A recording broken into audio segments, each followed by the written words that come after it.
Hello everyone! So you've already taught your horse the hindquarter draw and are now ready to teach them the bend to accomplish your first haunches in. Crossing this milestone is a wiggly process as the horse learns to bend in the direction of lateral travel for the first time, and the human learns to untangle those wiggles towards higher balance. My advice is to solely focus on the concept of achieving the bend without losing the haunches until it isn't headache-inducing anymore, before worrying too much about how many tracks the horse is on.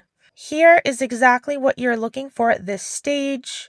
Notice how she keeps her bend to the right and is crossing her left hind foot underneath herself. Horses that are learning will find the position for a step or even half a step, and we have to be precise to mark it in order to give them clarity.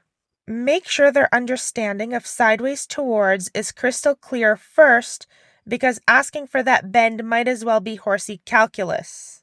I'm starting to ask Raya to mobilize her pole, and you can see her begin to free up after several repetitions. Now I'm adding contact just with my hand and making sure her ears can stay level and that I'm not reinforcing a head tilt. Next, I teach them to give the bend when I lay the stick on their withers. Their ability to bend is very much related to the position of their shoulders, and I will never help them with that balance just by trying to pull on their nose. That's why if the horse leans or pushes, I do not make the contact heavier and instead give them the awareness of where they dump their weight to help them become light again. Now that I can draw the haunches and ask for the bend independently of each other, draw the feet, come to a complete halt, and ask for the bend, rewarding with the emphasis on the bend so she begins to anticipate finishing in that position. Now I can start being more and more particular about keeping that bend, while also giving her space to figure out how to create that shape with her body. It's a puzzle to solve, but if they understand the hindquarter portion and the bend separately, they now have all the tools they need to solve it. Be particular and be precise. Come to a halt and regain the bend if they start tipping sideways with that shoulder into you too quickly. The stick on the withers gives her a tactile cue to become aware of her inside shoulder and not to dump her center of balance through her chest. A lot of horses aren't aware of how to assume a different position.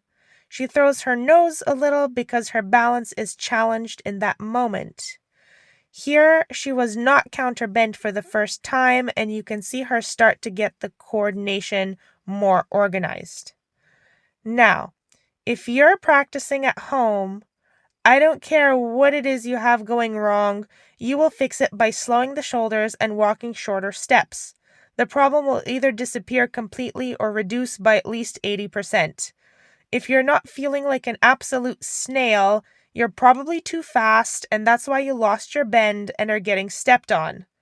Be slow, be accurate, and make sure that you have a lot of carrots in your pocket for this project.